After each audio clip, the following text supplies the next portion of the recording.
The first sound wasn't a voice. It was the sharp click of a boarding scanner locking shut, followed by a pause so long it felt deliberate. People in the jet bridge shifted. Shoes scraped. A woman exhaled too loudly.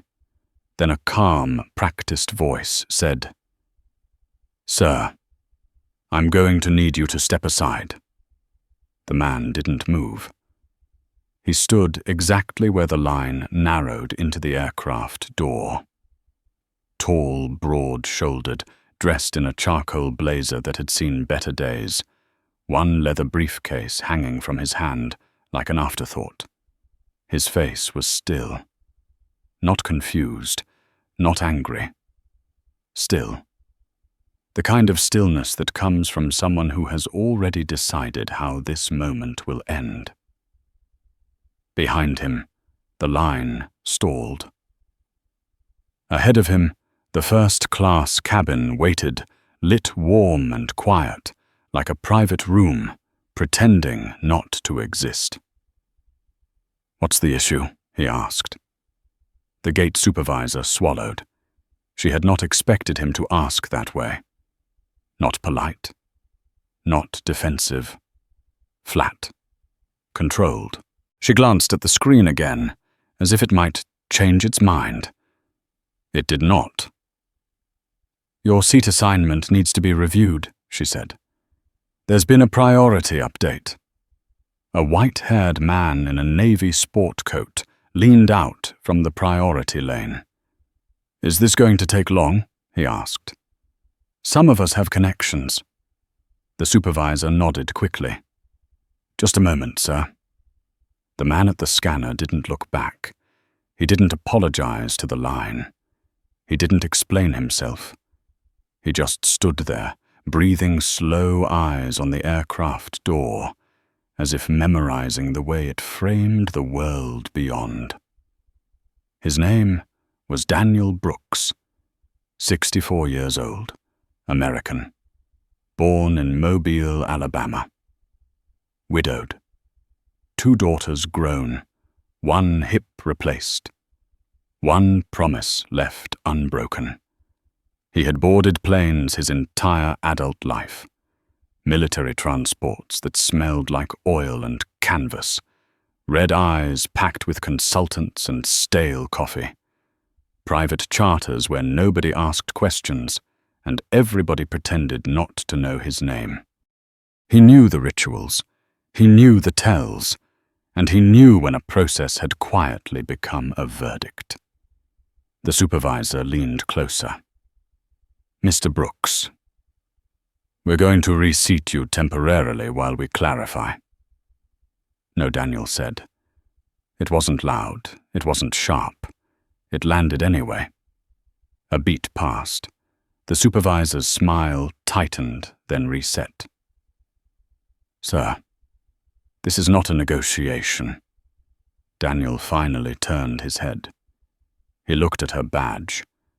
He looked at her hands. He looked at the faint tremor she didn't realize had started. Then he nodded once, as if acknowledging a fact he had already considered. "Then you should be very careful about what you do next." The supervisor straightened. She motioned to a man standing near the wall, arms crossed, jacket unzipped to show a badge clipped at his belt. "Airport operations." He pushed off the wall, already irritated. "What's going on?" he said. "There's a seating conflict," she said quickly. "We're trying to resolve it." The man looked at Daniel. Took him in. The blazer, the scuffed shoes, the briefcase without a logo. His eyes flicked past him to the cabin, then back. "So we can't block the door," he said. "You'll need to step aside." Daniel didn't raise his voice. "You reassigned my seat." "We're within our rights," the man said. "It's for operational reasons." "Operational reasons," Daniel repeated. He smiled just barely. "That's interesting." The man bristled.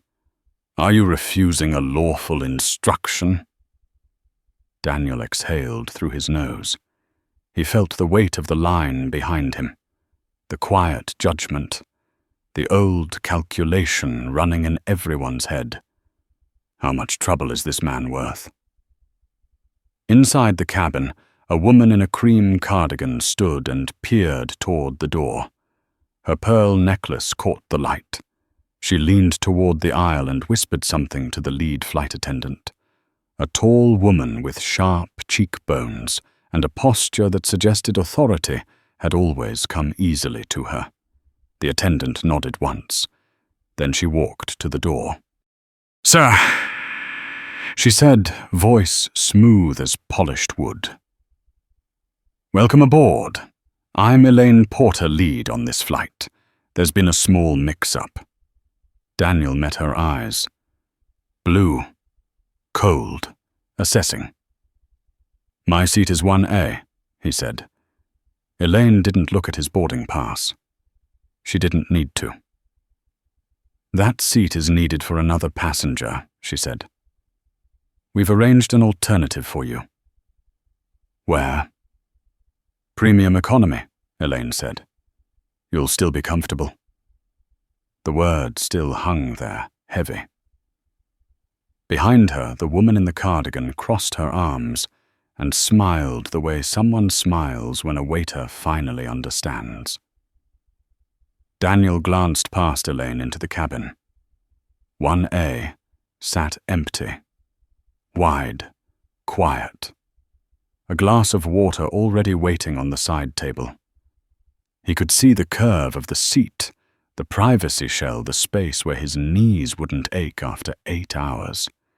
He felt it then. Not anger. Recognition. This wasn't about a seat.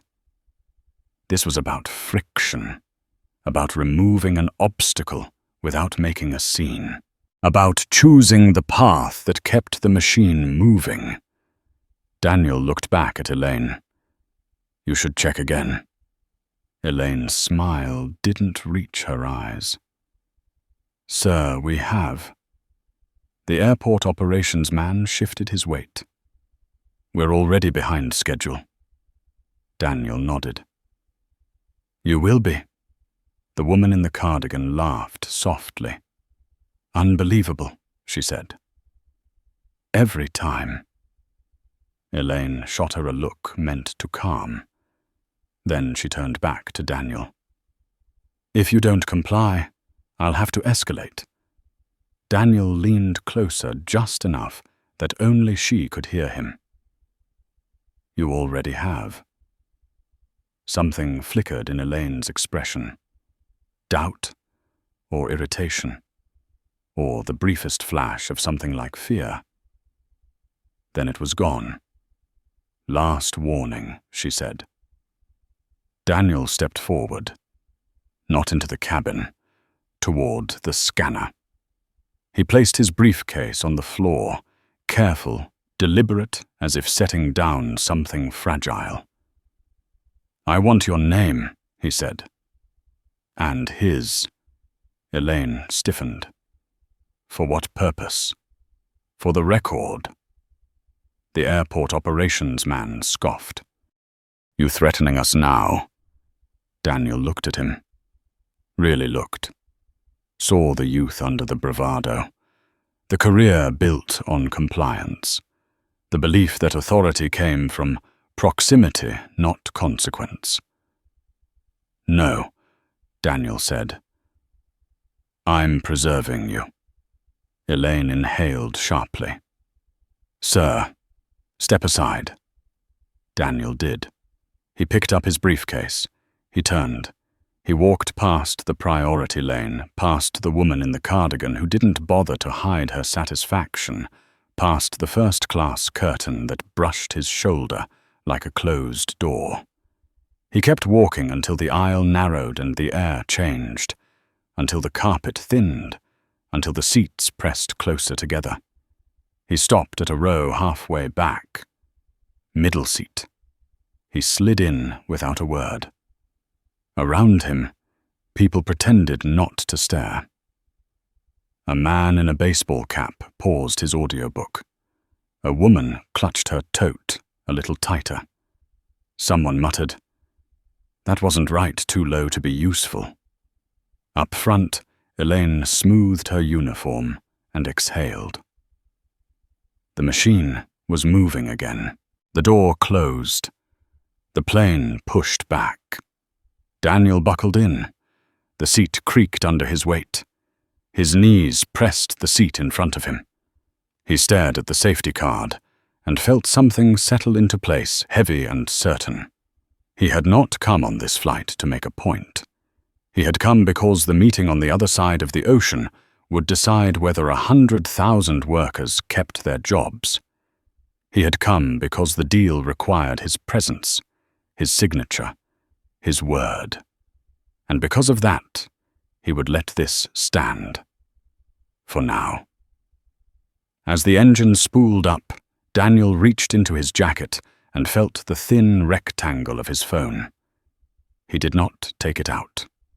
Not yet. Outside, the runway lights blurred into lines. Inside, the cabin hummed with the sound of inevitability. Elaine Porter poured a drink for the woman in 1A. The woman raised her glass in thanks. Elaine smiled back, confident, satisfied, unaware that the man she had just moved had already decided who would be standing when the plane landed and who would not. The plane leveled off with a low mechanical sigh, the kind that settled into the bones and stayed there. The seatbelt sign chimed once, polite, dismissive, as if everything up to that moment had already been decided and filed away. Daniel Brooks did not move. His shoulders were pinned by the narrow armrests. His knees pressed hard into the plastic shell ahead of him. The man to his left had fallen asleep almost immediately, head tipped sideways, breath sour with coffee and mints. The woman to his right clutched a folded cardigan in her lap, fingers worrying the fabric as if it were a rosary. She had not spoken since he sat down. She had not looked at him either. For several minutes, Daniel simply breathed. In through the nose, out through the mouth. Slow, measured. The way he had learned decades ago, long before boardrooms and contracts, back when control was the only thing that kept men alive. Up front, Elaine Porter stood in the galley, one hand braced against the counter as turbulence rattled the glassware. She laughed quietly with another attendant, the sound light almost musical. Her posture was loose now. The tension of the door was gone. The problem had been handled. She replayed the moment in her head, not with doubt, but with satisfaction. He had tried to challenge her. He had asked questions. He had slowed things down. And she had done exactly what she was trained to do. Maintain order. Protect valued guests. Keep the operation clean. People like him always thought they were special. That was the problem. She straightened, smoothed the front of her uniform, and reached for a bottle of champagne. 1A was waiting. Daniel watched none of this. He was staring at the safety card, the cartoon figures smiling calmly through impossible emergencies, brace position, oxygen masks, emergency exits clearly marked. It struck him as absurd. How much effort went into preparing for catastrophes no one wanted to imagine, and how little went into preventing the ones that happened every day. The woman beside him shifted. "I'm sorry," she said suddenly, voice thin. I didn't think they'd do that." Daniel turned his head slightly, not enough to crowd her, just enough to acknowledge her presence. She was in her late 50s, maybe early 60s, grey at the temples, wedding ring worn thin, The kind of woman who had spent her life following rules because rules were supposed to protect people like her. "It's not your fault," Daniel said. She swallowed. Still, it wasn't right. No, he agreed. It wasn't. She nodded, relieved by the simplicity of his answer, and retreated back into silence. An hour passed. The cabin lights dimmed. Trays clattered. A cart bumped his elbow as it went by, the attendant murmuring an apology without waiting for a response. Daniel declined the meal. His stomach was tight, not with anger, but with focus. He was assembling the sequence in his mind piece by piece. The supervisor at the scanner, airport operations, Elaine Porter, the woman in 1A. None of them had acted alone. They rarely did. Systems didn't fail by accident. They failed because enough people decided that someone else wasn't worth the inconvenience of doing things properly. Daniel closed his eyes. For a moment he was back in a briefing room in Kuwait, maps spread across a folding table. Young officers arguing logistics as if numbers were abstract. He remembered slamming his hand down hard enough to rattle the pens. "This isn't theory," he'd said. "This is food. This is fuel. This is where the people come home." The plane shuddered lightly as it cut through a pocket of air. Daniel opened his eyes. The call could wait a little longer. Timing mattered. Up front, Elaine Porter crouched beside 1A, refilling a glass. The woman in the cream cardigan leaned back, content legs crossed into the space Daniel had been promised. "You handled that well," she said quietly. Elaine smiled. "We do our best." "Well," the woman said, taking a sip. "Some people just don't know their place." Elaine did not respond. She didn't need to. The compliment had landed exactly where it was meant to. Another hour passed. The cabin settled into that peculiar limbo where time stretched and compressed at once. People slept. Screens glowed. Somewhere, a baby cried and was soothed. The world narrowed to the size of the aircraft. Daniel reached into his jacket at last and pulled out his phone. He did not unlock it immediately. He let it rest in his palm, feeling the weight of it, the quiet authority contained in that slim rectangle of glass and metal. He scrolled through his contacts, past names that would have solved this mess in a heartbeat, and made it louder than it needed to be. Lawyers, board members, communications directors, all of them useful. None of them first. He stopped on a name he hadn't dialed in months. Franklin Moore. Frank had been with him at the beginning. Before North Star was North Star. Before the contracts and the conferences and the photographs, where everyone pretended not to notice who stood at the center of them.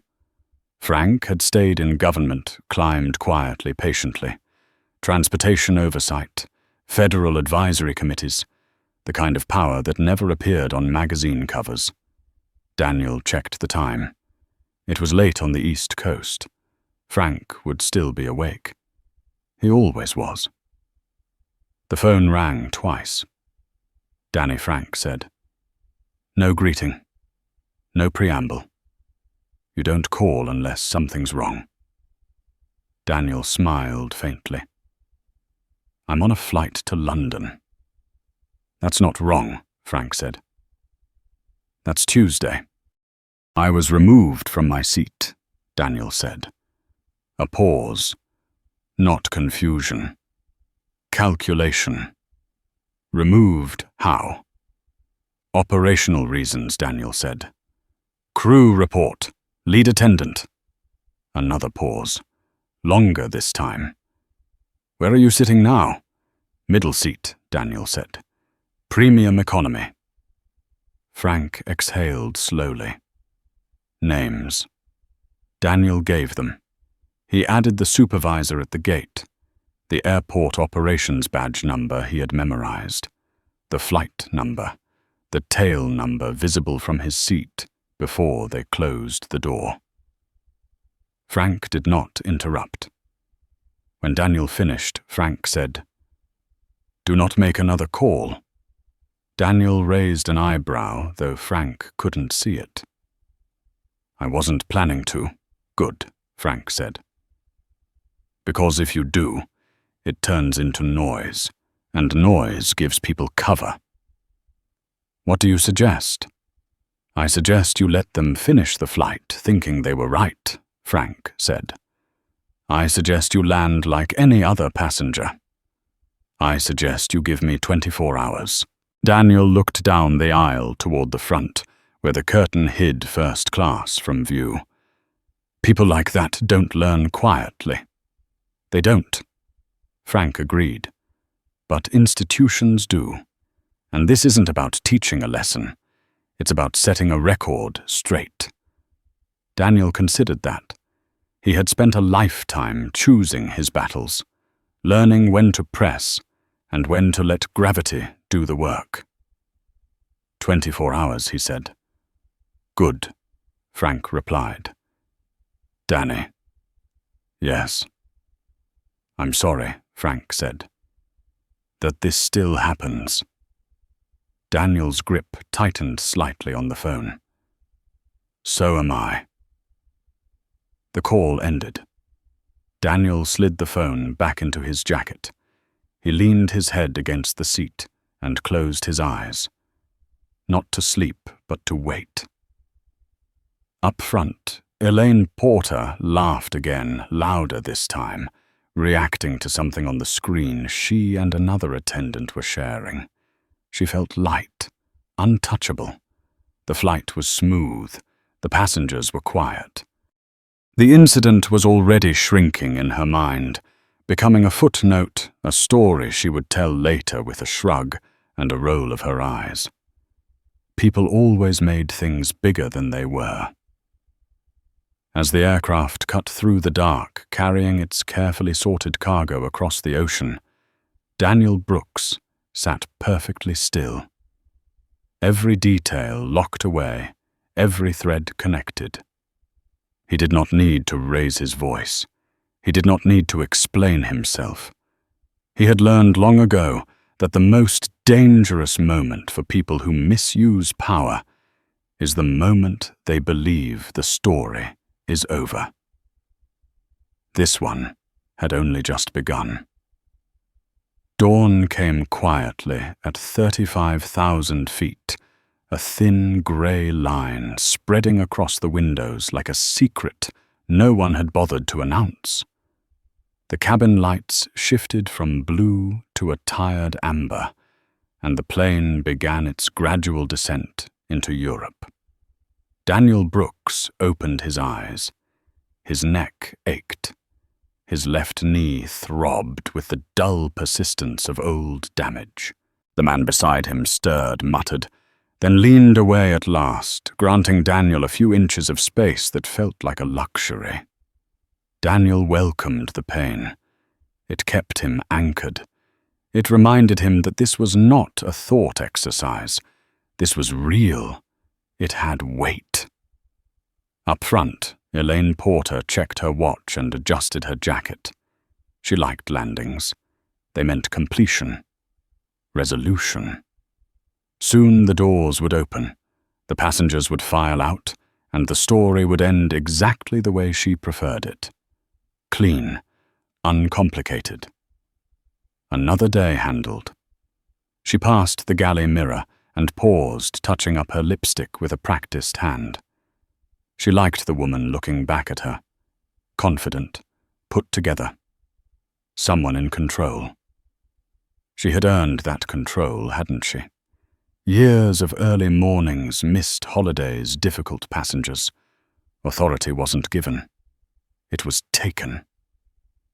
The intercom crackled. The captain's voice filled the cabin, calm and distant, announcing their approach into London Heathrow, local time just past 9 in the morning. Polite applause followed, scattered and tired. Daniel watched the reactions ripple through the cabin. People straightened, phones came out, shoulders loosened. Anticipation hummed in the air. Everyone was already somewhere else, mentally stepping into arrivals halls and train platforms and meetings that would decide the shape of their day. Daniel stayed exactly where he was. The woman beside him glanced over again. "You all right?" she asked softly. "Yes," he said. Then after a beat, "Thank you for asking." She nodded, as if that small exchange mattered more than it should have, and turned back to the window. The plane touched down with a firm jolt, tires screaming briefly against the runway before settling into a smooth roll. Reverse thrust roared, then faded. The long taxi began. At the front of the cabin, Elaine Porter reached for the handset and made a quick announcement, her voice bright. "Ladies and gentlemen, welcome to London. Please remain seated until the seatbelt sign is turned off." She clicked it off and handed the handset back, already shifting into departure mode. Smile ready, posture set. The practiced rhythm of goodbyes waiting to begin. What she did not notice was the change near the door. Two men had appeared on the jet bridge, visible through the narrow window beside the aircraft entrance. They were not in uniform. They wore dark suits, simple ties, earpieces tucked discreetly behind their ears. They did not talk. They did not check phones. They stood with the stillness of people who had been told exactly where to stand and why. Behind them, slightly off to the side, a third figure waited. Older, thinner. Grey hair combed back with care that suggested habit, not vanity. He held a folder against his chest like a shield. Elaine frowned. This was unusual. The door opened. The familiar rush of cooler air swept in, carrying the sterile scent of the terminal. Elaine stepped into position, smile in place. The first passengers rose, grabbing bags, jostling gently, eager to be free. The woman from 1A appeared almost immediately, rolling her carry-on with purpose. Finally, she said, not bothering to lower her voice, "I thought we'd never get it here." Elaine smiled. "Have a lovely stay." The woman paused, leaning in just enough to be heard. "You did the right thing," she said. "Some people need to be reminded." Elaine inclined her head. "Safe travels." The woman stepped onto the jet bridge and disappeared. More passengers followed. Business class, premium economy. The flow was steady, predictable. Elaine's confidence returned with each goodbye. Nothing felt wrong. Nothing felt different. Then she noticed that the jet bridge was not clearing. Passengers stepped out and stopped confused, then were gently directed to the side by one of the men in suits. No raised voices. No explanations. Just a quiet redirection that left people blinking, uncertain, clutching their bags a little tighter. Elaine's smile faltered. She leaned toward one of the men. "Is there an issue?" she asked. He did not look at her. "Please continue deplaning." Elaine straightened, irritation prickling under her skin. "I'm the lead flight attendant on this aircraft." The man finally met her eyes. His expression did not change. "I understand." Something cold slid down Elaine's spine. At the back of the cabin, Daniel Brooks unbuckled his seatbelt.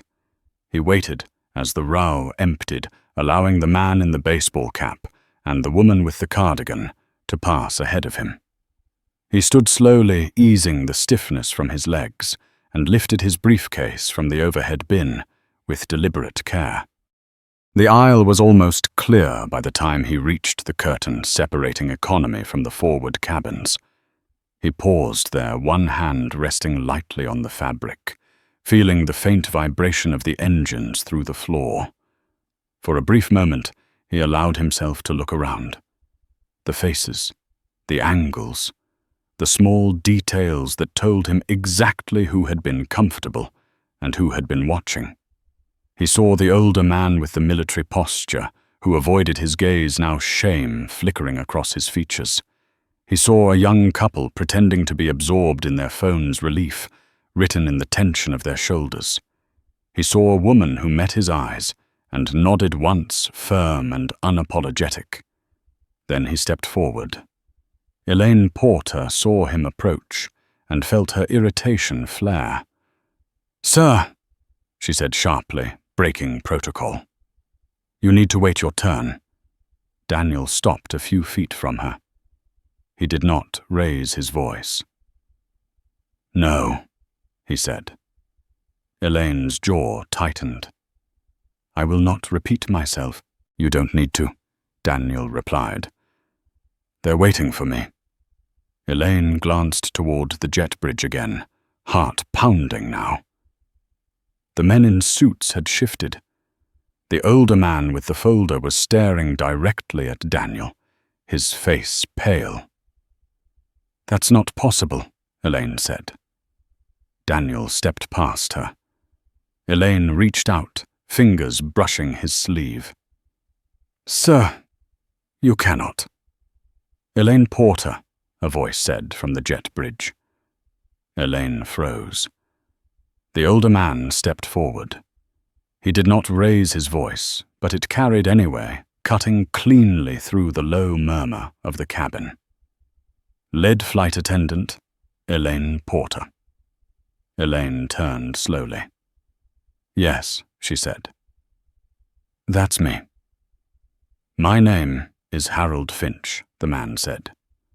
"Director of Operations for Transatlantic Services." He held up the folder slightly. "I need you, the Airport Operations Supervisor Mark Reynolds and Captain Stephen Adler, to step onto the jet bridge immediately." Elaine laughed, sharp and incredulous. For what reason? Harold Finch looked past her to Daniel Brooks, who stood calmly at his side. For an internal review regarding passenger handling and misuse of crew authority. The words seemed to drain the color from the world. Elaine's mouth opened, closed. "This is a mistake," she said. "We followed protocol. Then this will be quick." Finch replied. "Please, step forward." Behind Elaine, Mark Reynolds appeared, his earlier swagger, gone replaced by confusion, edging into fear. "What's going on?" he demanded. One of the men in suits held up a badge. "Sir, we'll explain outside." Captain Adler emerged from the cockpit, hat in hand. Irritation etched into his face. "What is this?" he asked. "We have a turnaround to prepare for." Finch's gaze hardened. "Captain, your presence is required." Elaine turned to Daniel. Disbelief giving way to something like panic. "You did this," she whispered. Daniel looked at her, his expression neither cruel nor kind. "Just final." "No," he said quietly. "You did." Around them, the cabin had gone completely silent. Daniel stepped onto the jet bridge. The men in suits closed ranks, subtly not blocking him, but making it clear where authority now stood. Finch leaned in, lowering his voice. "Mr. Brooks, your car is waiting.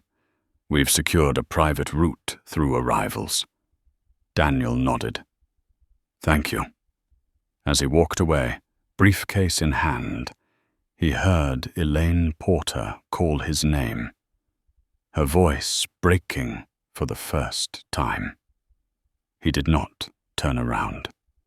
The doors closed behind him with a soft, decisive thud.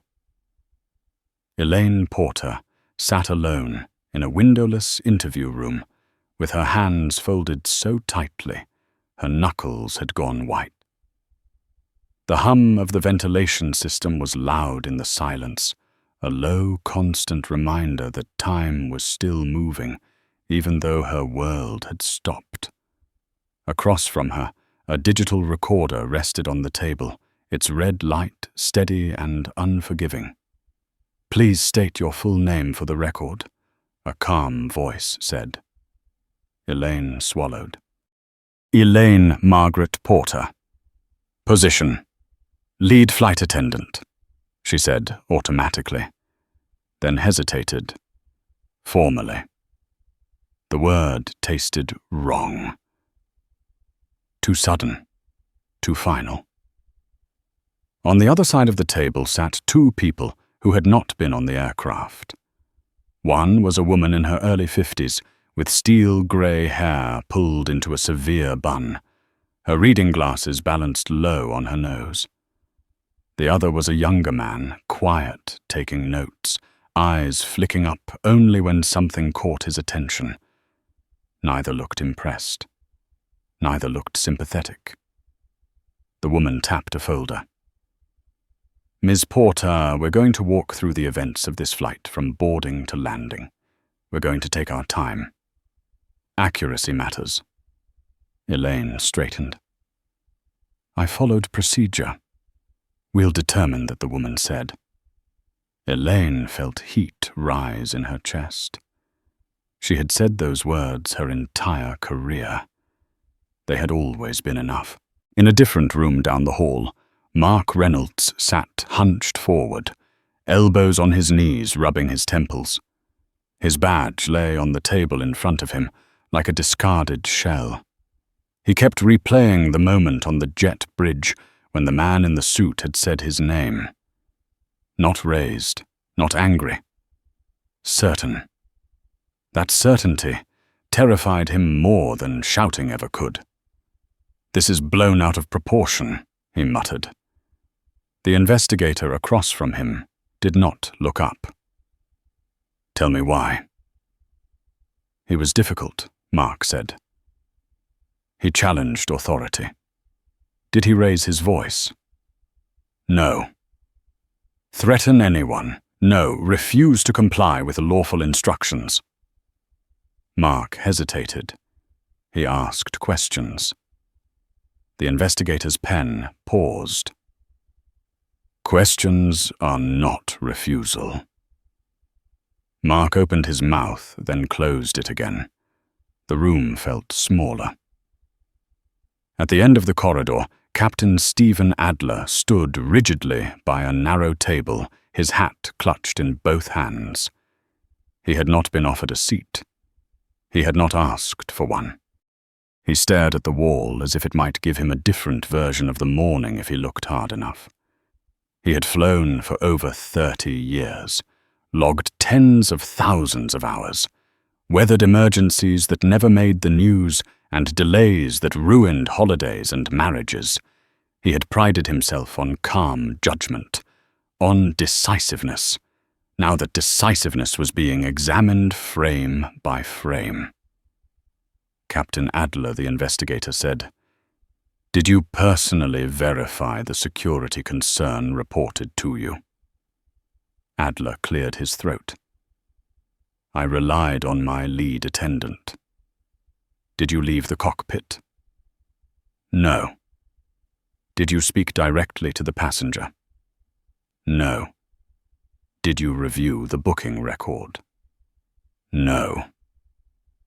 The silence that followed was heavier than any accusation. "I was managing operational risk," Adler said finally. "The flight was delayed. We had a full cabin. My priority was departure." The investigator nodded slowly, at the expense of accuracy. Adler did not answer. Meanwhile, Daniel Brooks sat in the back of a black sedan, gliding through the private service road that bypassed the terminal. The city slid past the tinted windows, grey and orderly, unaware of the small but precise dismantling happening behind him. His phone vibrated once. Then again. He did not answer immediately. He watched the Thames curve into view, the low morning light catching on its surface. He felt tired, bone tired, not from the flight, from the weight of knowing that no matter how carefully he moved through the world, moments like this were still waiting. Still ready to test how much he was willing to absorb for the sake of progress. The phone vibrated a third time. He answered. "They're asking for you, Frank," Moore said. "They want a statement." Daniel exhaled. "They'll get one," Good Frank said, "because this is bigger than them." Daniel closed his eyes briefly. It always is. Back in the interview room, Elaine Porter's confidence was unraveling thread by thread. The investigator slid a still image across the table. It was a frame pulled from cabin footage. Elaine leaned in close to Daniel. Her finger raised her mouth mid-word. Daniel's posture was relaxed. His hands were visible. Empty.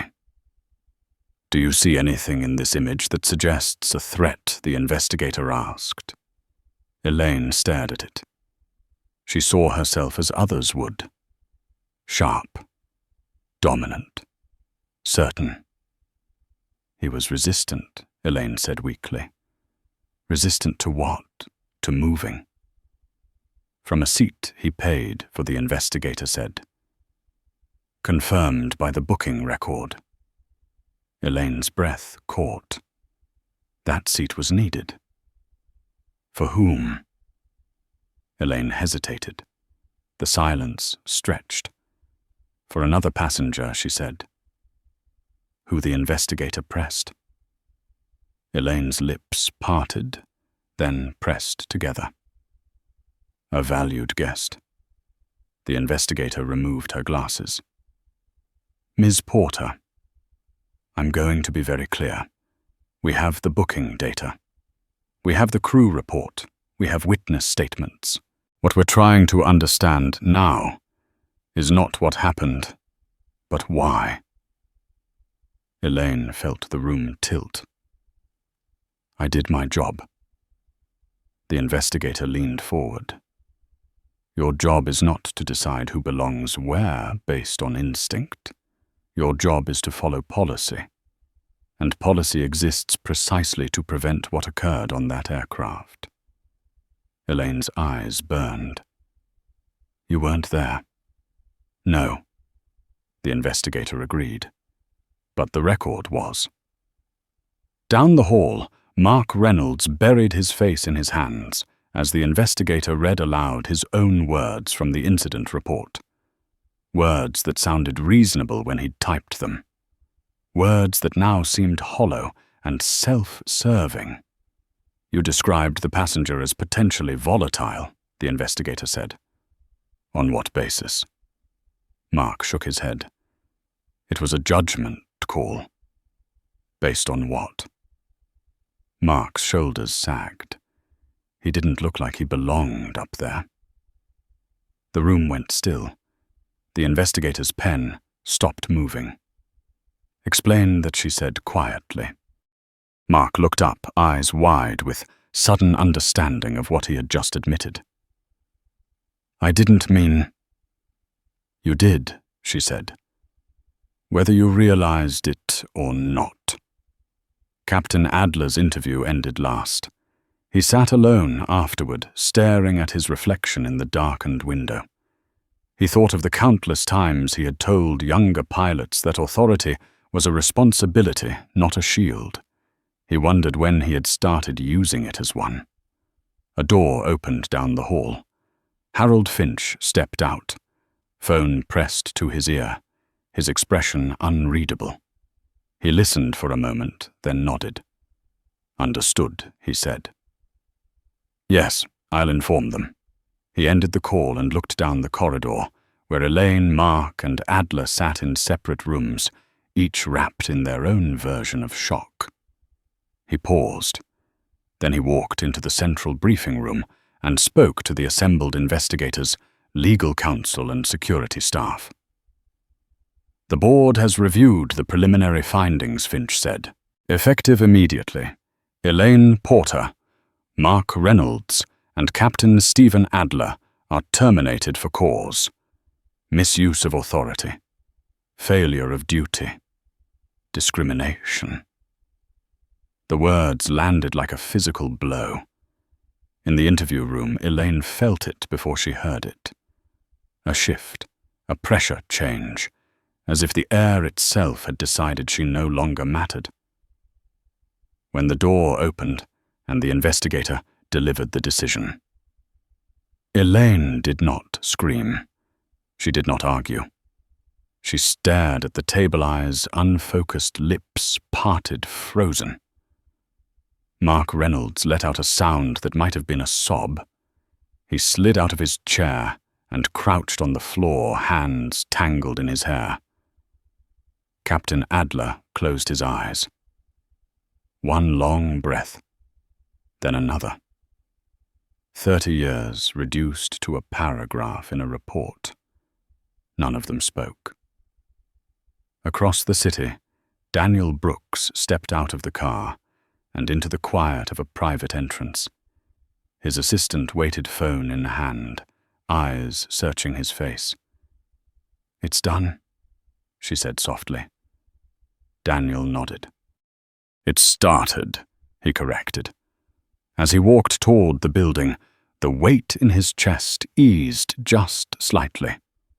Not because people had lost their jobs, but because for once the record would not be allowed to lie. And somewhere deep inside the systems that had tried to move him aside, something had frozen, cracked, and finally begun to give way.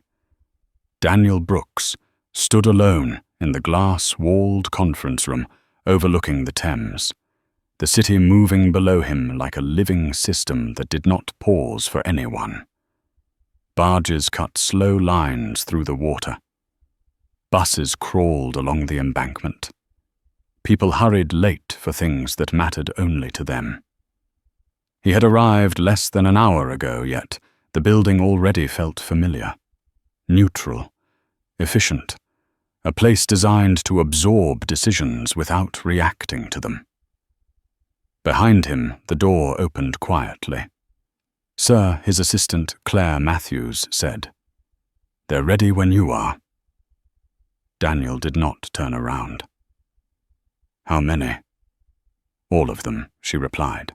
"Board representatives, legal, compliance, and 2 people who weren't on the invite." Daniel finally turned. Claire knew the look on his face well enough not to ask who. "Media," she said. "They don't have names yet, just rumors." Daniel nodded once. "They always start that way."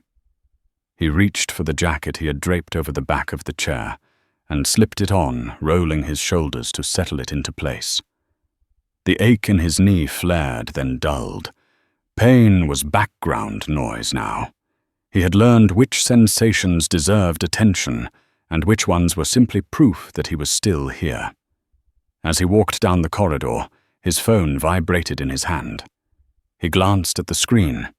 A single message from Frank Moore. "Board confirmed. Vote unanimous. They're scared." Daniel exhaled through his nose. He slipped the phone back into his pocket without replying. The conference room doors opened into a wall of faces, men and women in tailored suits, some older, some younger, all alert, all watching him with the same question flickering behind their eyes. How far is he going to take this? Daniel took his seat at the head of the table. He did not rush. He did not apologize for the silence that followed. He let it stretch until the air itself seemed to lean toward him. A man on the far side cleared his throat. "Mr. Brooks," he began on behalf of the airline. Daniel raised a hand. The man stopped mid-sentence. "I am not here for an apology," Daniel said. His voice was calm, but it carried. "And I am not here to negotiate my feelings." A few people shifted uncomfortably. Daniel folded his hands on the table. "I am here because something happened on one of your aircraft that should not be possible in a system you claim is governed by policy rather than preference." No one spoke. He continued. "I was removed from my assigned seat based on a subjective judgment that was later dressed up as operational necessity. That judgment was supported, escalated, and enforced without verification, not because the rules allowed it, but because no one believed they would be challenged." A woman from legal leaned forward. "We've reviewed the footage," she said carefully, "and the internal communications. What occurred was a clear violation." Daniel looked at her. "Clear after the fact," he said. "Invisible in the moment." "That is the problem." The room stayed quiet. "I did not come here to demand compensation," Daniel said. "I do not need vouchers. I do not need miles. I do not need statements crafted by consultants." Someone swallowed audibly. "What I need," Daniel said, "is assurance that this will not be handled as an isolated incident committed by 3 individuals who are no longer convenient to defend." The board chair, an older man with thinning hair and a reputation for patience, leaned forward. "What are you proposing?" Daniel met his gaze. "Structural correction." A murmur rippled through the room. Daniel leaned back slightly. "You operate aircraft that carry thousands of people every day. Your crews are trained to respond instantly to perceived threats. That power cannot be governed by instinct alone. It must be constrained by process." He turned to Claire. She slid a folder across the table. "This is a proposal," Daniel said. "Mandatory dual verification for any involuntary reseating in premium cabins. Independent confirmation from ground operations or cockpit documented in real time. No exceptions." A few heads nodded, others stiffened, and Daniel continued a complete revision of your crew reporting language. Words like uncooperative, aggressive, threatening will no longer be acceptable without specific, observable behavior attached. No more shorthand, no more implication. The legal counsel frowned. "That will slow response time." Daniel's eyes hardened. "Good," he said. "Speed is what allowed this to happen." Silence again. The board chair tapped the folder. "You mentioned this was not about compensation," he said. "But there is also the matter of reputational impact. This will not stay internal." Daniel did not deny it. It shouldn't. He leaned forward, now elbows on the table, voice lowering just enough to force everyone to listen. "I have spent my life working inside systems that claim neutrality while rewarding bias. Transportation, logistics, defense.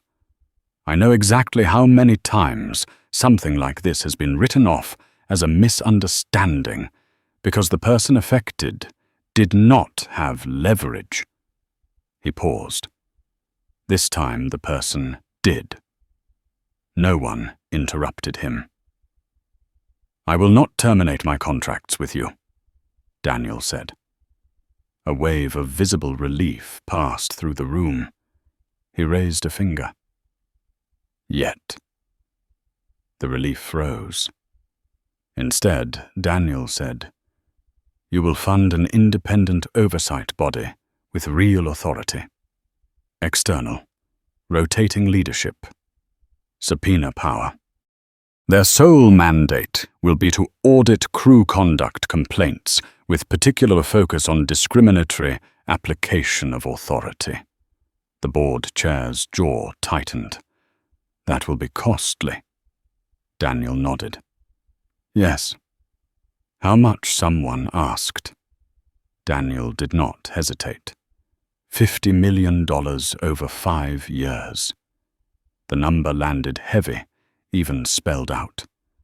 And finally Daniel said, "You will create a training pipeline for people who have historically been excluded from positions of authority on your aircraft. Not marketing, not scholarships you can photograph. Actual seats in cockpits and crew leadership programs. Measured, tracked, transparent." A younger board member spoke up. "Why you?" Daniel looked at him. "Because I was moved," he said. "And because next time it might be someone who can't afford to be." The room fell silent again, deeper this time. After a long moment, the board chair nodded slowly. "We will need to formalize this," he said. "But I believe we have an understanding." Daniel stood. The meeting was over. As he walked out, Claire fell into step beside him. "The press is asking for a comment." Daniel considered. "Tell them the truth," he said. "Tell them I am not angry. Tell them I am tired. And tell them that being tired no longer means being quiet." They reached the elevator. The doors slid open. As they descended, Daniel felt the last of the adrenaline drain from his body, leaving behind a familiar stillness. He thought of Elaine Porter in that interview room, of Mark Reynolds on the floor, of Captain Adler staring at his reflection. He did not feel satisfaction. He did not feel triumph. He felt resolution. When the elevator doors opened, a crowd waited. Cameras, microphones, faces hungry for a simple story. Daniel stepped forward. He did not smile. He did not apologize. He spoke clearly, calmly, and without raising his voice. "What happened to me should not happen to anyone," he said. "And if the systems we trust cannot protect people equally, then those systems must change." The questions came fast after that, overlapping urgent. Daniel answered none of them. He turned and walked away, the noise rising behind him, carrying the truth whether anyone was ready for it or not. For the first time since stepping onto that aircraft, Daniel Brooks felt something close to relief. The headlines did not break all at once. They surfaced in layers, cautious at first, then accelerating as certainty replaced rumor. By mid-morning, Daniel Brooks's name was everywhere. Though most articles still struggled to place him properly, circling around titles like Senior Executive Industry Veteran, Logistics Magnate, as if the truth were something dangerous to print too clearly. Daniel did not read them. He sat in the back seat of the car as it rolled through London traffic, watching the city wake fully. Now shops opening, pedestrians flowing across intersections with practiced impatience. His phone vibrated repeatedly on the seat beside him. He left it there. For the moment, the noise outside was enough. Claire sat across from him, tablet in hand, eyes scanning updates. She had stopped asking whether he wanted summaries. She knew better. When Daniel was ready, he would ask the exact question he needed answered, and not a second sooner. The car turned onto a narrower street and slowed to a stop in front of a discreet brick building that gave nothing away from the outside. No signage, no flags, just a small brass plaque near the door, polished to a dull shine. Daniel stepped out, adjusting his jacket against the morning chill. His knee protested briefly, then settled. He had learned not to rush pain. It tended to rush back. Inside the building smelled faintly of old paper and fresh coffee. A receptionist looked up, recognition flickering across her face before professionalism took over. "Mr. Brooks," she said. "They're waiting for you." They were always waiting now. The room he entered was smaller than the boardroom, deliberately so. No long table, no hierarchy enforced by furniture. Just chairs arranged in a loose circle, light streaming in from tall windows. 4 people stood as he entered. One was a woman in her 40s with close-cropped hair and an expression that had learned to survive scrutiny.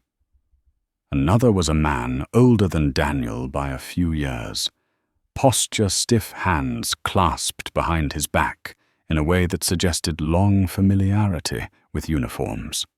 The other 2 were younger, alert, clearly measuring the room, even as they offered polite smiles.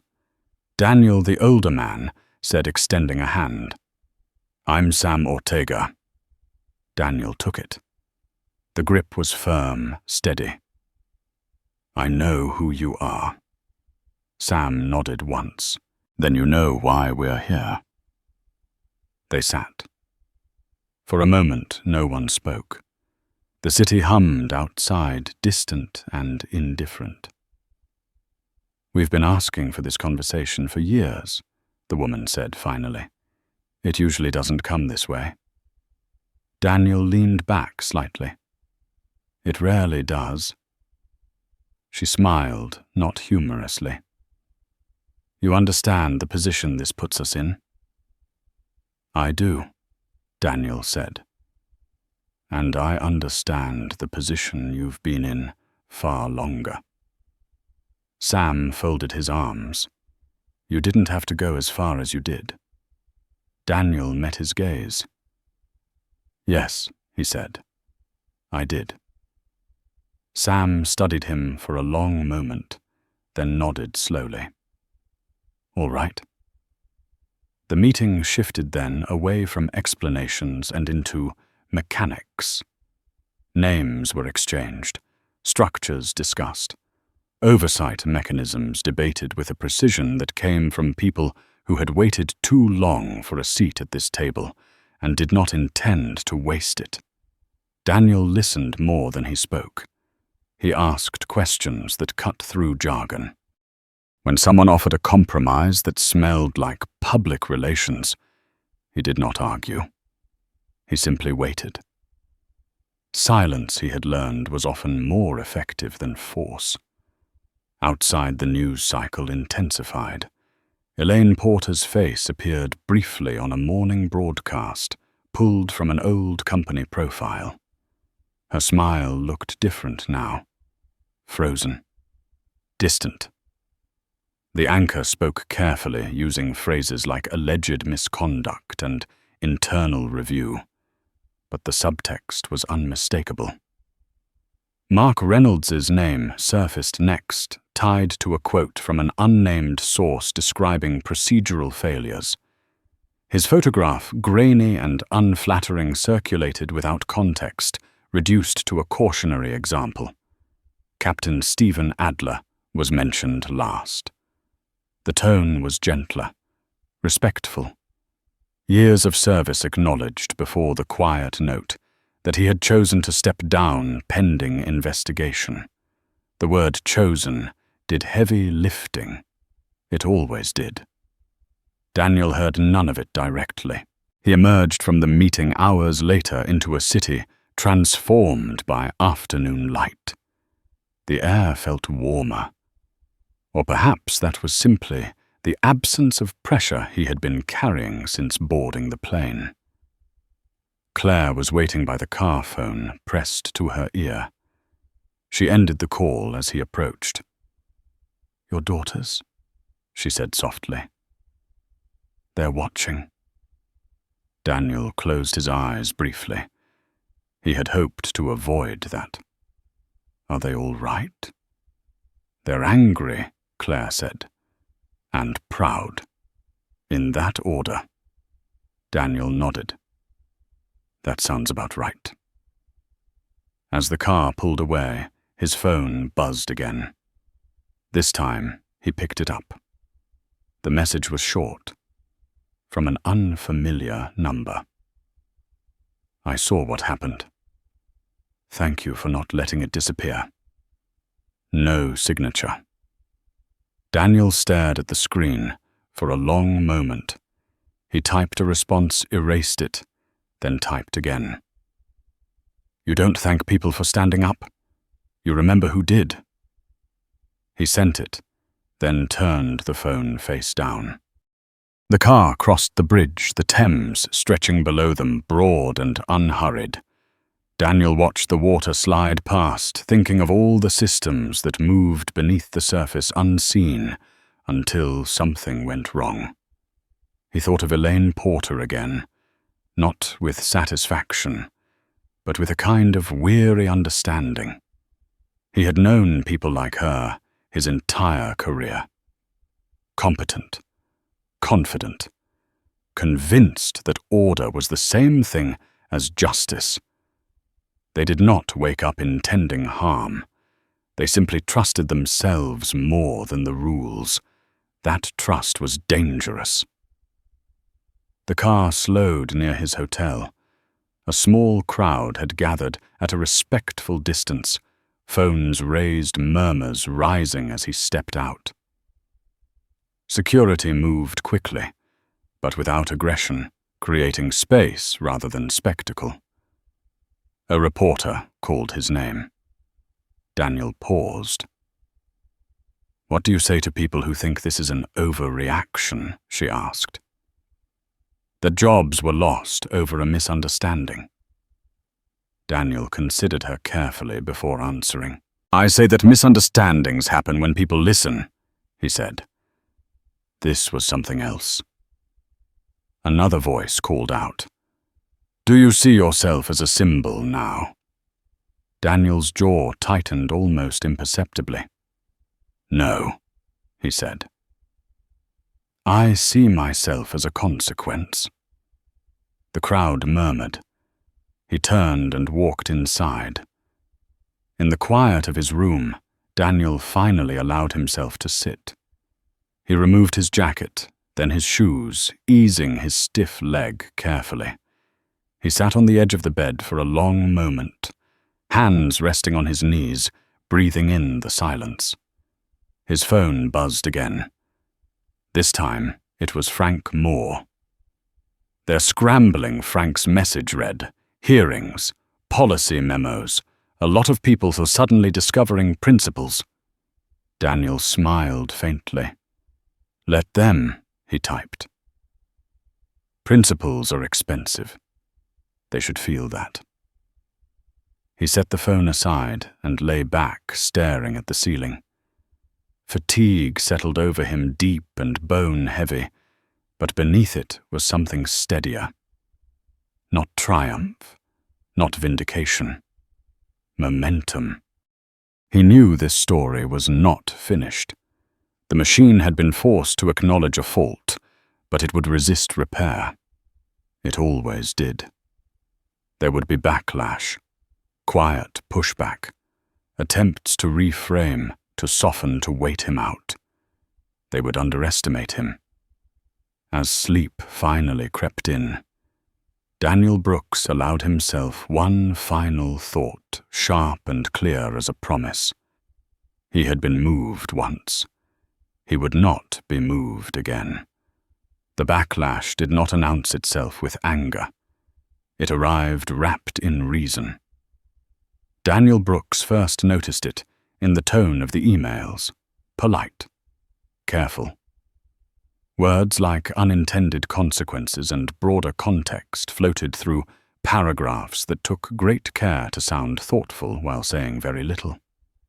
Industry groups requested meetings. Consultants offered perspective. A senator's office called to ask if he would be open to a conversation about balance. Balance was always the word they reached for when power felt threatened. Daniel read each message once. He responded to none of them. Instead, he boarded another flight. This one left Heathrow in the late afternoon, headed back across the Atlantic. Same airline, different crew. The irony was not lost on him. He chose that flight deliberately, not out of defiance, but out of clarity. Systems did not change because someone avoided them. They changed when someone stayed. At the gate, a young agent scanned his boarding pass and smiled too quickly. "Mr. Brooks," she said, "we have you confirmed in 1A. Daniel nodded. "Thank you." She hesitated, then added, "And I just want to say I'm sorry. About before. Not me. But you know." Daniel looked at her. She couldn't have been more than 25. Nervous, earnest. Still believing that systems could be fixed by good intentions alone. "I know," he said, gently. On the aircraft, the atmosphere was different. Not reverent, not hostile. Aware. The lead flight attendant, a man in his early 40s with careful eyes, greeted him by name. His voice was steady. "Welcome aboard, sir. If there's anything you need, please let me know." Daniel met his gaze. "Just a quiet flight." "We can do that," the man said. Daniel took his seat. The door closed. The plane pushed back. As they climbed, Daniel felt the familiar press of acceleration, the subtle reminder that no matter how much authority people imagined themselves to have, gravity still made the final call. Halfway across the Atlantic, his phone buzzed. This time, it was a news alert. Senate Transportation Subcommittee to hold hearing on airline crew authority and discrimination. Daniel read the headline once, then locked the screen. He did not smile. In Washington, the conversation had shifted from Daniel Brooks to what he represented. Pundits argued on panels, their voices overlapping, as they debated whether this was a necessary reckoning or a dangerous overcorrection. Some spoke of slippery slopes, others of accountability long overdue. A retired airline executive was quoted saying, "We're tying the hands of professionals who have to make split-second decisions." Another voice responded, "Maybe those hands have been too free." Daniel heard about none of it in real time. He slept for a few hours, waking to turbulence that rattled the cabin and spilled a drink somewhere up front. The flight attendant moved quickly, efficient, apologetic. The machine still functioned. When they landed in New York, the process was smooth, too smooth, almost ceremonial. Daniel disembarked without incident, his name checked against a list that had not existed a week earlier. Outside, a familiar black car waited. The city greeted him with noise and impatience. Horns, shouting, life continuing at its relentless pace. Daniel welcomed it. London had been necessary. New York was grounding. At home that evening, his daughters sat across from him at the kitchen table. Wine glasses untouched. They had inherited his eyes. Their mother's smile. "You didn't warn us," the older one said. "Not accusing, just stating a fact." Daniel folded his hands. "I didn't want you worried." The younger snorted softly. "We were worried anyway." He nodded. "That's fair." They asked questions then. Not about the headlines, but about the moment itself. What it felt like to stand there. To be told to move, to decide whether to comply. Daniel answered honestly. He spoke of calculation, of choosing the outcome that protected more than his pride, of the cost of escalation when the story stopped being about the truth and became about the image of an angry man. His daughters listened quietly. "I'm proud of you," the older one said finally, "but I hate that you had to be the one." Daniel looked at her. "So do I." The next morning the call came. The number was blocked, but Daniel answered anyway. "Mr. Brooks," a man said. "This is Senator William Carver." Daniel closed his eyes briefly. Carver, 72. Former prosecutor, known for long memory and selective courage. "What can I do for you, Senator?" Daniel asked. "I'd like to hear your perspective," Carver said. "Off the record." Daniel smiled faintly. "There's no such thing anymore." A pause, then a quiet chuckle. "Fair enough." They spoke for 20 minutes. Daniel did not accuse. He did not demand. He described, slowly, precisely, the chain of decisions, the absence of checks, the comfort people felt making judgments without evidence because they assumed no one powerful would push back. When the call ended, Daniel felt a familiar sensation settle in his chest. Not hope. Readiness. By the end of the week, the airline announced its first wave of policy changes. Press releases followed, filled with careful language and promises of training. Stock dipped slightly, then recovered. Markets rarely punished long-term reputational repair. They simply priced it in. Behind the scenes, however, the mood was different. Executives who had once waved off complaints now demanded data. Middle managers revised reports twice before submitting them. Crew members hesitated before using words like aggressive, their hands hovering over keyboards as if aware that the language itself now carried weight. In a quiet office near LaGuardia, Mark Reynolds packed the last of his things into a cardboard box. No one met his eyes. He did not blame them. He blamed himself, though not in the way he should have. He still believed the system had overreacted. That belief would follow him wherever he went. In another city, Elaine Porter watched the hearing coverage on a muted television while filling out job applications on her laptop. She skipped the questions asking for references. She had none who would answer.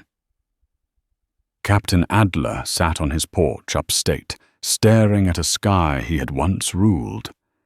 He did not watch the news. He did not need to. He knew exactly where the fault line had been and how easily he had stepped over it. Daniel Brooks attended the hearing in person. He sat at the witness table, hands folded, posture straight. Cameras flashed. Senators shuffled papers. The room hummed with anticipation.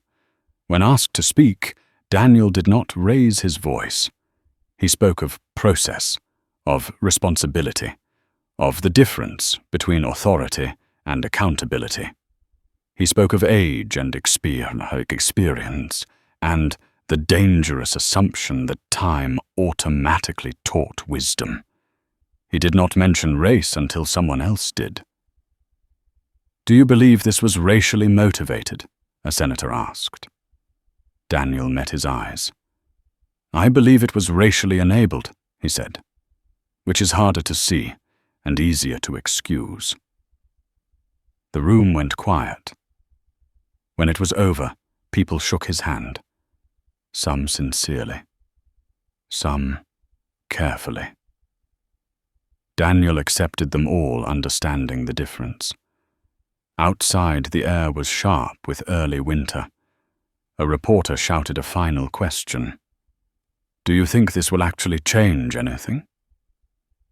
Daniel paused on the steps. "Yes," he said.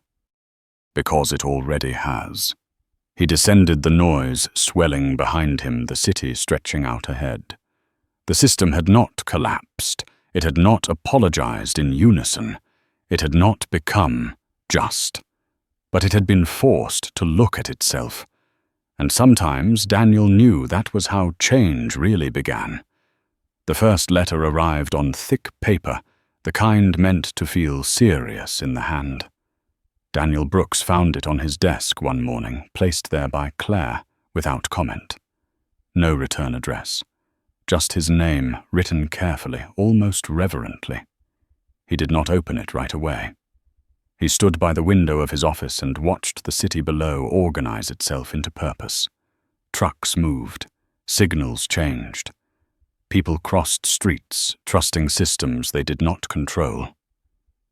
When he finally slit the envelope open, the paper inside trembled slightly as he unfolded it. "Mr. Brooks," it began.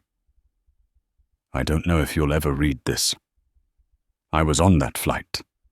I was 3 rows behind you when they made you move." The handwriting was neat, deliberate, the kind that came from someone who had learned to write, when penmanship still mattered. The writer described watching the scene unfold, the quiet authority the moment the aisle seemed to close in.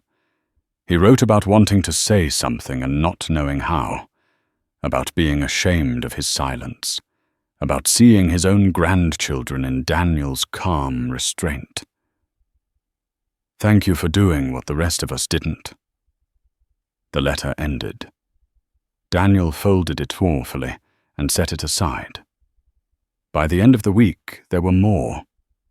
Emails, handwritten notes, messages sent through assistants and acquaintances. Some were angry, some defensive. Most were simply relieved. I thought it was just me. I thought I was imagining it. I thought there was nothing I could do. Daniel read them all. He did not respond to most of them. Not because they did not deserve acknowledgement, but because he understood something many people did not yet grasp. This was not about him anymore. It had already moved beyond that. At a regional airline training center outside Dallas, a group of senior attendants sat through a revised module on crew authority. The room was quiet, heavier than usual. The instructor paused on a slide that listed new reporting requirements in plain, unambiguous language. Describe behavior, not demeanor. Document facts, not impressions. Escalate with verification. A hand went up in the back. So what a woman asked, we hesitate and something happens. The instructor met her gaze. "Then you act," she said. "But you act knowing that you will be asked to explain exactly why." The woman nodded slowly. She did not argue. In another city, a junior operations manager rewrote a memo for the 3rd time, removing a phrase he had used without thinking for years. He stared at the cursor, aware for the first time that words could become weapons simply by being vague. At a union hall in Chicago, retired pilots debated the hearings over coffee. Some shook their heads, grumbling about overreach. Others listened quietly, remembering moments they had dismissed because they were tired or rushed or too confident in their own judgment. One man finally said, "Maybe we were wrong." The table went silent. Daniel watched these ripples from a distance. He did not give interviews. He did not appear on panels. When asked why, he answered honestly. "I've already said what needed saying." What he did do was work. He met with oversight committees and advisory boards. He sat through long discussions about implementation and resistance, about metrics and timelines. He insisted on things that made people uncomfortable. External audits, public reporting, consequences that did not vanish behind confidentiality clauses. "You're making this very hard to manage," one executive said during a call, frustration leaking through his polished tone. Daniel did not soften his voice. "Good," he said. "It should be." Late one evening, long after the building had emptied, Daniel remained in his office, reading through a draft proposal. The lights of the city reflected faintly in the glass, turning his reflection into a layered thing, half present, half memory. He thought of his father, gone now more than 20 years, a dock worker, a quiet man who believed in dignity because it was the only thing no one could take unless you handed it over. Daniel remembered his father once telling him, "You don't get justice by asking for it. You get it by refusing to pretend nothing happened." Daniel had not understood that fully at the time. Now he did. Across town, in a small apartment with outdated appliances and thin walls, Elaine Porter stared at her laptop screen. She had rewritten her resume again, stripping it down to function, removing anything that might invite questions she could not answer. The television murmured in the background, muted images of pundits and scrolling text. She tried not to watch. Her phone buzzed with an alert anyway. Another article. Another analysis. Her name appeared less often now, replaced by phrases like a former employee and systemic failure. She felt both relieved and erased. She closed the laptop and leaned back, staring at the ceiling. For the first time since that flight, a thought surfaced that she had been avoiding. What if she had been wrong? The thought scared her more than the loss of her job. In upstate New York, Captain Adler stood in his garage, running a hand along the wing of the small plane he no longer flew. Dust coated the surface. He had not brought himself to sell it yet. He did not know who he would be without the sky. He remembered the moment he had chosen speed over certainty, the ease of it, the way it had felt justified at the time. He wondered how many other choices he had made the same way. Daniel Brooks received another letter, this one from a young flight attendant he had met briefly on his return flight. She wrote about being promoted to a training role, about wanting to do it right, about being afraid and determined at the same time.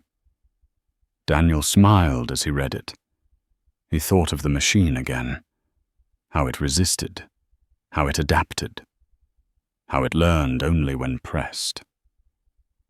That night, Daniel attended a small dinner with colleagues who had stood by him long before it mattered. No speeches, no toasts, just conversation, laughter, the familiar comfort of people who knew the cost of standing up and did it anyway. As he walked home later, coat pulled tight against the cold, a man recognized him on the sidewalk. "Hey," the man said, hesitant. "You're that guy." "From the plane." Daniel stopped. "I was on a plane," he said. The man nodded, awkward. "Yeah. Just thanks." Daniel inclined his head. "You're welcome." He continued walking in the city, folding around him, lights blinking on and off like signals. Change did not arrive with fireworks.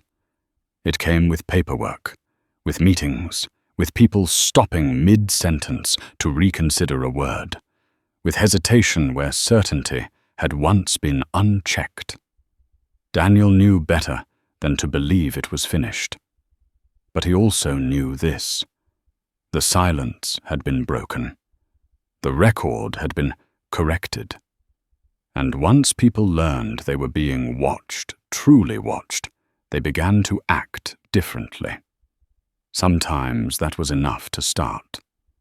The invitation arrived without fanfare, a simple card embossed with the seal of the airline, requesting Daniel Brooks' presence at a reopening ceremony. Not a press event. Not a spectacle.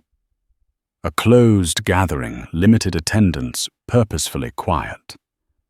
The location was familiar. The same terminal. The same gate.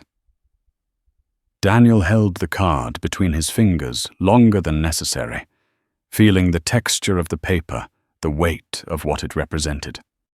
He did not respond immediately. He never did anymore. Time had become a tool, and he used it carefully.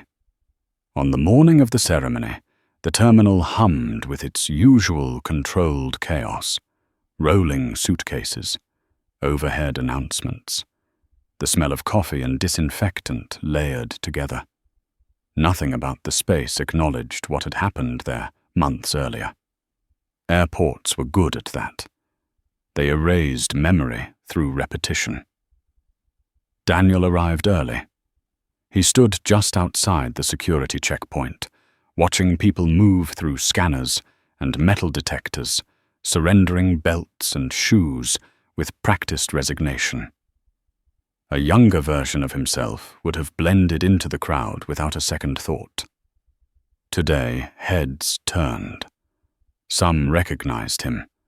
Others simply sensed gravity where none had been before. A woman in an airline uniform approached, careful, composed, new stripes on her sleeve. Her posture was different from Elaine Porter's had been. Less rigid, more deliberate. "Mr. Brooks," she said. "I'm Rebecca Lynn, Director of In-Flight Operations." Daniel nodded. "Thank you for meeting me." She gestured toward the gate. "They're ready when you are." They walked together, passing under the familiar signage. Gate numbers glowed overhead. Flights blinked between on time and delayed. The gate itself had been subtly altered. New signage. A plaque mounted discreetly on the wall. Daniel read it as they approached. "This space is dedicated to the principle that safety and dignity must never compete." He did not comment. A small group waited near the windows.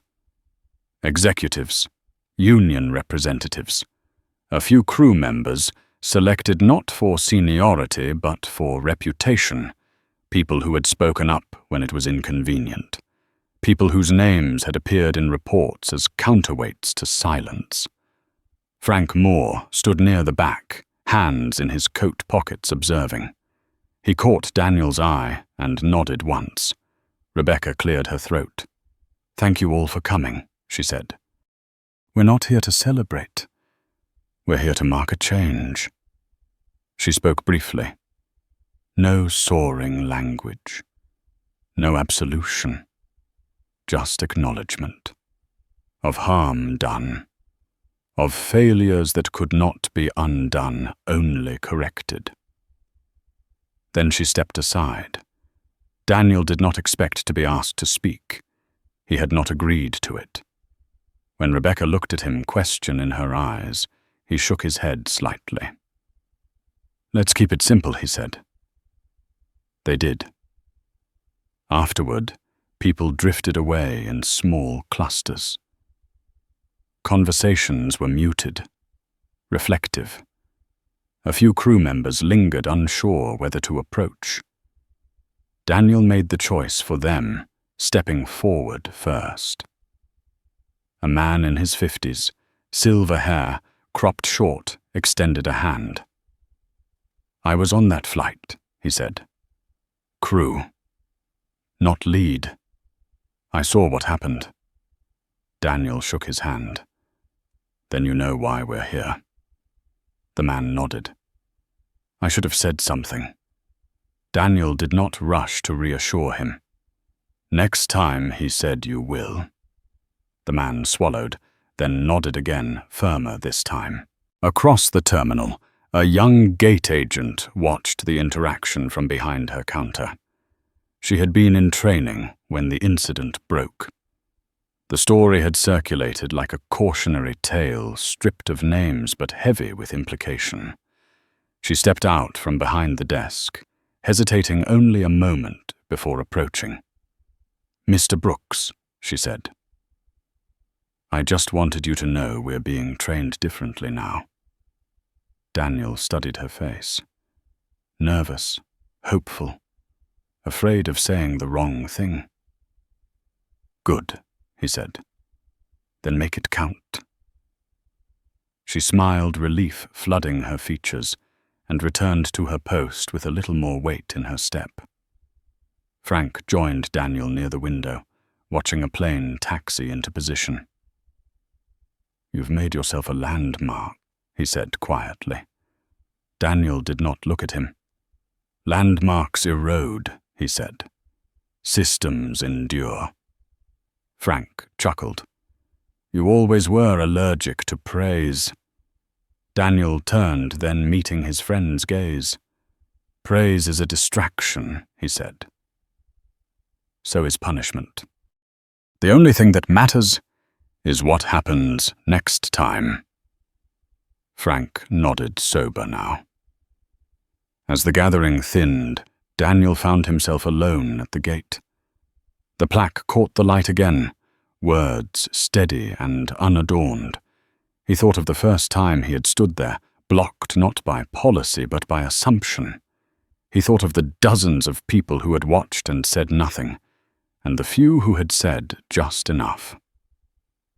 A boarding announcement echoed through the terminal. Another flight. Another set of lives intersecting briefly before dispersing. Daniel checked his watch. He had a meeting downtown in an hour. Another negotiation. Another system to navigate. The work did not pause. As he turned to leave, a voice stopped him. "Mr. Brooks."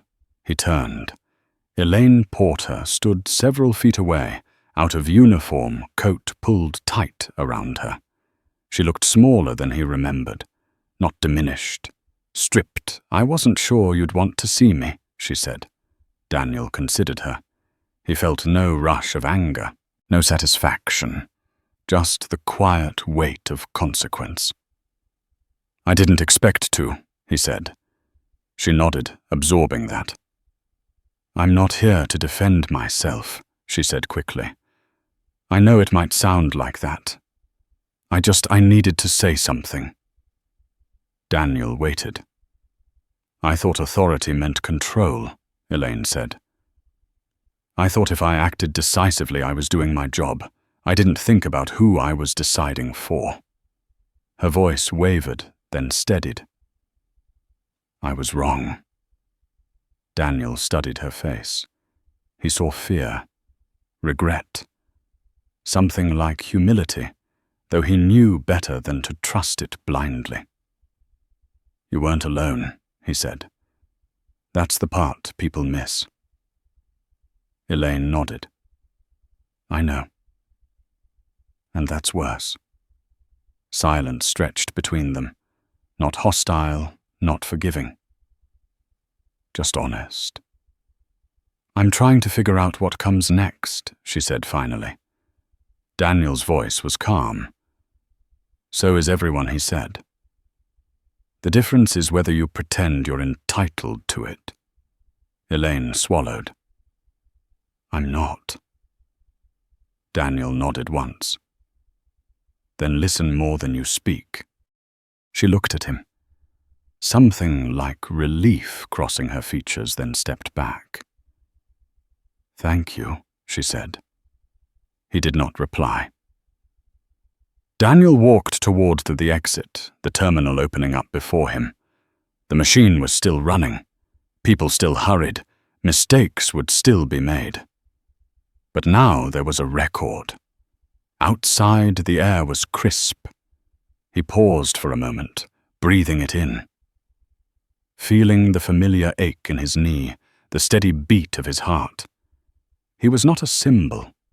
He was not a savior. He was a witness. And sometimes he knew that was enough to change the direction of things. The plane waited at the gate with its door open, the cabin lights glowing softly against the early morning dark. Daniel Brooks stood just outside the jet bridge, listening to the low hum of the terminal waking up around him. Rolling bags, muted announcements, the familiar choreography of departure. This time, nothing felt tense. Nothing felt rushed. And that, more than any apology or policy, told him how much had shifted. He boarded without ceremony. The crew greeted him politely, professionally, without the extra edge of performance. No lingering glances, no careful overcompensation, just competence, the way it should have been all along. Daniel nodded, returned the greeting, and walked down the aisle toward 1A. He paused before sitting. The seat looked the same as it always had. Wide, quiet, waiting. But the meaning of it had changed. It was no longer a prize or a symbol. It was simply a seat. Assigned, confirmed, undeniable. Daniel sat down and placed his briefcase beside him. He did not open it. He rested his hands on his knees and breathed slow and steady, feeling the weight of the moment settle not on his shoulders, but behind him, like a long shadow finally aligning with the body that cast it. Across the aisle, a middle-aged couple whispered softly. The man glanced toward Daniel, then looked away. The woman followed his gaze and nodded once, almost imperceptibly. No recognition, no gratitude, just acknowledgement. Daniel preferred it that way. The door closed. The plane pushed back. As they taxied, Daniel allowed his mind to move backward, not to the incident itself, but to the years before it. To rooms where he had been the only one who looked like him. To meetings where his ideas were praised only after someone else repeated them. To decisions made about him, around him, without him. He thought of how often he had chosen patience over confrontation, calculation over reaction. How often that strategy had worked. How often it had cost him something he could never quite name. This time, it had cost him a seat. And it had gained him something larger. The engines spooled up. The plane surged forward. The familiar pressure pressed him back into the seat, grounding him in the present. Daniel watched the runway lights blur into lines, then fall away as the aircraft lifted into the sky. Somewhere below, systems continued to operate as they always had. Some unchanged. Some newly cautious. Some quietly rethinking assumptions that had gone unchallenged for decades. Daniel knew better than to believe this was an ending.